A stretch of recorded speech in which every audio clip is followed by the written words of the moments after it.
తెలుసు కొలంబియా దేశం. చేలు పైకెత్తండి పిల్లలకి. కొలంబియా దేశం చరిత్ర చదవలేదు మీరుగా.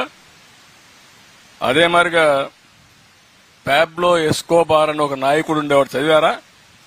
ఫ్లెక్సీలో దీంట్లో వచ్చాయి, సీరియల్లో వచ్చాయి. ఆడొక నాయకుడు ఉండేవాడు. ఆ నాయకుడు ఏం చేసేవాడంటే ఈ డ్రగ్స్ వ్యాపారం చేసి వందల వేల కోట్ల రూపాయలు సంపాదించి అమెరికాకు పంపించి ఆ డబ్బులు పెట్టి అక్కడ రౌడీజం చేసి ప్రజల్ని భయభ్రాంతుల్ని చేసి అడ్డం వచ్చే వాళ్ళందరినీ చంపేస్తూ కడాన మీరు చూస్తే 12 మంది 14 మంది సుప్రీంకోర్టు జడ్జిలు కూడా చంపేశారు బాంబులేసి. ఎప్పుడో జరగల. నేను రాజకీయంలోకి వచ్చినాకనే జరిగింది. 85-90. నేను 78 రాజకీయానికి వచ్చాను.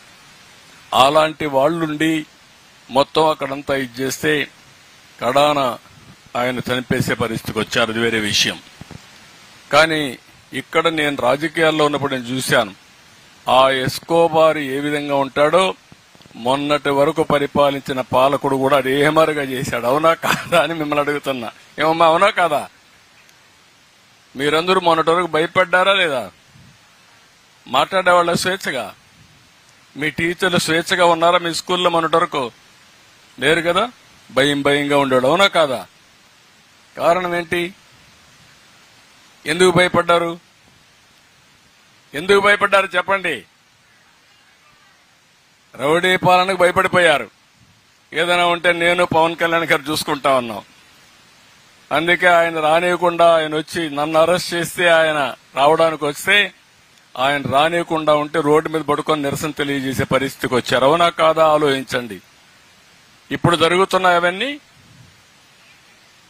ఫ్రీగా ఉన్నారు. అవునా కాదా? ఫ్రీగా ఉన్నారా లేదా? మీరు స్వేచ్ఛ వచ్చిందా లేదా? అది మనకు గత పాలనకు డిఫరెన్స్.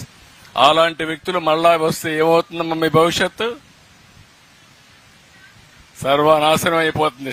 స్టేట్ పోతుంది, మీ భవిష్యత్తు ఉండదు, అందరం అంధకారమయ్యే పరిస్థితి వస్తుంది.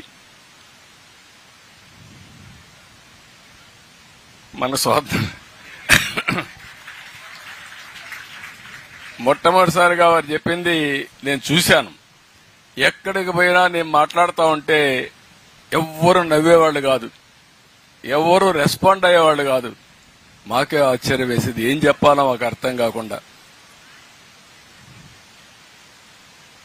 మేము చేయగలిగింది మొట్టమొదటిసారిగా 5 కోట్ల మందికి స్వాతంత్రం తేగలిగాం మేము, పవన్ కళ్యాణ్ గారి మళ్ళీ ఒకసారి ఈ రాష్ట్రంలో. అది మొదటి విజయం. ఇప్పుడు ఇక్కడి నుంచి ఏ విధంగా మిమ్మల్ని అందరూ నిన్న ఒకసారి చూశారు. వ్యవస్థలు ఎంత నిర్వీర్యం అయిపోయినాయంటే ఎవరో ఒక అమ్మాయి బాంబే కాదంబరి చూశారు కదా నిన్న. ఈరోజు వింటున్నారా మీరు? వింటున్నారా? ఆ అమ్మాయి సినిమా యాక్ట్రెస్ కూడా. ఆ అమ్మాయిని పట్టుకొచ్చి దొంగ సంతకాలు, దొంగ పుస్తకం రాసి ఫోర్జరీ చేసినటువంటి డాక్యుమెంట్స్ తయారు చేసి దొంగతనంగా ఆవిడలో పెట్టి ఆవిడ్ని ఇక్కడ అరెస్ట్ చేసి ఇక్కడ కస్టడీలో పెట్టే పరిస్థితికి వచ్చారు. అంటే పోలీసులు ఎవరైతే ప్రజల ప్రాణాలు కాపాడవలసిన పోలీసులే ఇలాంటి పనులు చేస్తే ఇంకా రక్షణ ఎవరుకుంటుందని అడుగుతున్నా. ఇలాంటి చాలా సంఘటనలు జరిగాయి. అందుకే మీరందరూ గుర్తుపెట్టుకోవాల్సిన అవసరం ఉంది. భవిష్యత్తులో ఒకటే మీ అందరికీ హామీ ఇస్తున్నాం. మీరందరూ మేము మీ భవిష్యత్తు కోసం పనిచేస్తున్నాం, రాష్ట్ర భవిష్యత్తు కోసం పనిచేస్తున్నాం. ఈ యొక్క చెట్లు పెట్టే కార్యక్రమం ఒక ఉద్యమంగా మనం ముందుకు తీసుకుపోవాల్సిన అవసరం ఉంది. దీనికోసమే ఈరోజు మేము చెప్పినట్టు ఎక్కడ చూసినా 50% పచ్చదనం ఉండేట్టుగా చూస్తాం.